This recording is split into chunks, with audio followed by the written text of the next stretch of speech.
अस्सलाम वालेकुम my YouTube family, कैसे हैं आप? उम्मीद है ठीक होंगे, खुश रहें, आबाद रहें। अल्लाह ताला आप सबको अपने हिफ्ज़-ओ-अमान में रखे।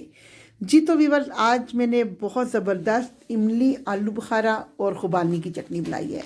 इससे पहले शायद पूरे यूट्यूब पे आपने ये चटनी ना देखी हो, तो ज़रूर इसको देखिएगा।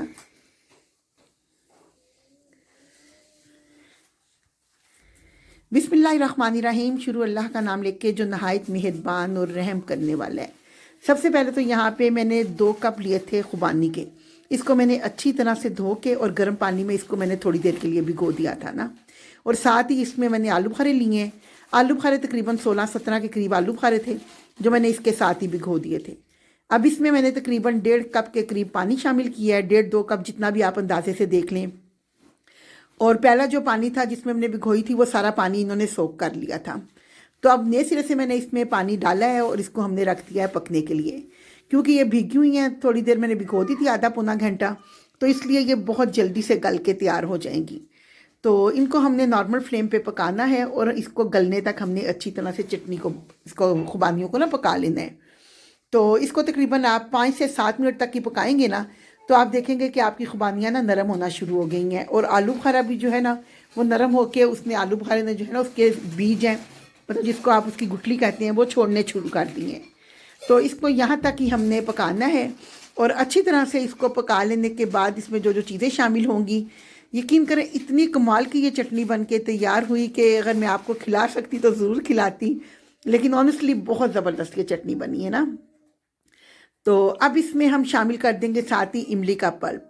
तकरीबन 100 ग्राम इमली लेके मैंने उसको भी भिगो दिया था और उसके सीड्स अलहदा करके इमली को मैंने ग्राइंड करके और उसको मैंने छान लिया था।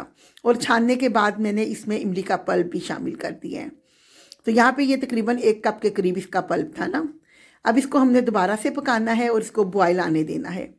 और जब इसमें बॉयल आ जाए तो यहाँ पे 1 टीस्पून हमने शामिल कर देना है नमक, सफ़ेद नमक यहाँ पे हमने शामिल करना है। और 1 टीस्पून ही मैंने यहाँ पे शामिल कर दिया दड़ा मिर्च। दड़ा मिर्च आप अपने टेस्ट के हिसाब से शामिल कर सकते हैं। मैंने यहाँ पे 1.5 चम्मच के करीब की है। आप अपना चेक कर लें, जितना आपको स्पाइसी चाहिए आप उस हिसाब से इसमें शामिल कर सकते हैं। और जब ये थोड़ी देर ये चीज़ें पक जाएंगी तो इसमें हम शामिल कर देंगे अदरक। अदरक जो खुशक पाउडर इसका आता है मैंने वो शामिल किया है और वो 1/4 टीस्पून के करीब मैंने इसमें शामिल कर दिया है। और साथ ही काली मिर्च का पाउडर मैंने इसमें शामिल किया है 1/4 टीस्पून के करीब। तो इनको हमने अच्छी तरह से पका लेना है। और जब इसका प्यारा सा एक अच्छा सा टेक्सचर बन के तैयार हो जाएगा ना, तो फिर उसके बाद हमने इसमें शामिल कर देनी है चीनी। चीनी मैंने यहाँ पे तकरीबन 4 से 5 टेबल स्पून के करीब शामिल की है। मैंने इस चटनी को बहुत ज़्यादा मीठा नहीं बनाया। जिस तरह आप देखें ना, खुबानी की चटनी तकरीबन हर किसी की बहुत मीठी होती है, तो मैंने उतना मीठा नहीं इसको किया ना। मैंने टेबल स्पून के हिसाब से 4-5 टेबल स्पून डाल दिए हैं। अगर आप ज़्यादा मीठी पसंद करते हैं तो आप डाल लें, लेकिन अगर इस टेस्ट का भी आप पहले चेक करके देखें तो आपको मज़ा आ जाएगा कि जितनी ज़बरदस्त ये बन के तैयार होती है ना। तो अब यहाँ पे आप देखेंगे कि चटनी माशाल्लाह इसकी थिकनेस बहुत अच्छी हो गई है और खुबानी वगैरह हर चीज़ इसमें बहुत अच्छी तरह से गल गई है। अब इसको हमने चूल्हे से उतार लेना है और थोड़ी देर हमने इसको रख लेना है ठंडा होने के लिए। अब यहाँ पे हमने ये करना है कि इसमें जितने भी आलू बुखारे थे ना वो सारे हम निकाल लेंगे।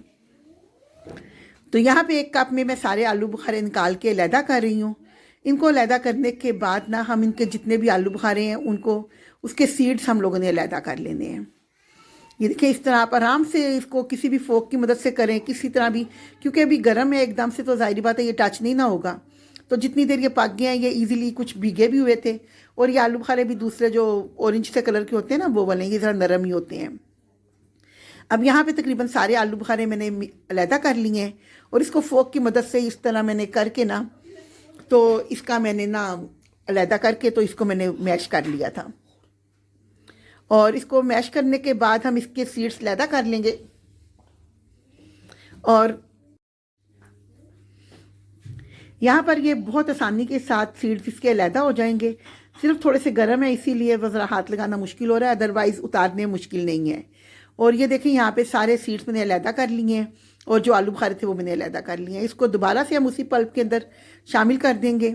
और इसके बाद मैंने यहाँ पे ये किया था कि कुछ खुबानियाँ मैंने पूरे पूरे पीसीस निकाल लिए थे।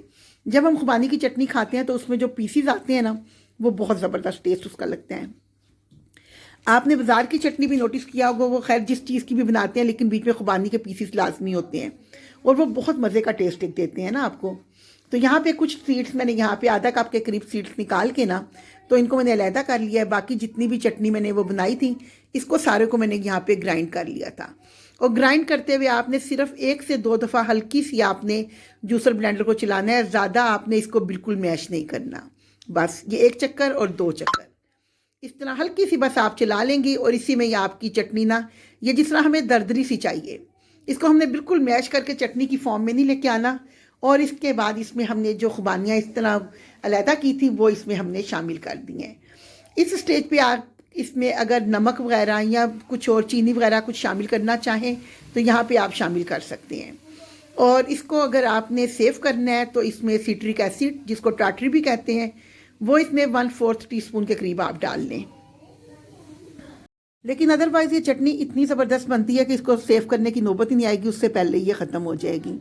तो अगर आपको पसंद आए तो मेरी वीडियो को ज़रूर सब्सक्राइब करें, लाइक करें और दोस्तों रिश्तेदारों में ज़्यादा से ज़्यादा शेयर करें। अल्लाह ताला हर किसी का दस्तरखान रिज़्क़ हिलाल से भरा रखे और सेहत, तंदुरुस्ती और ज़िंदगी के साथ अपनी हर नेमत नसीब फरमाए। अल्लाह हाफिज़।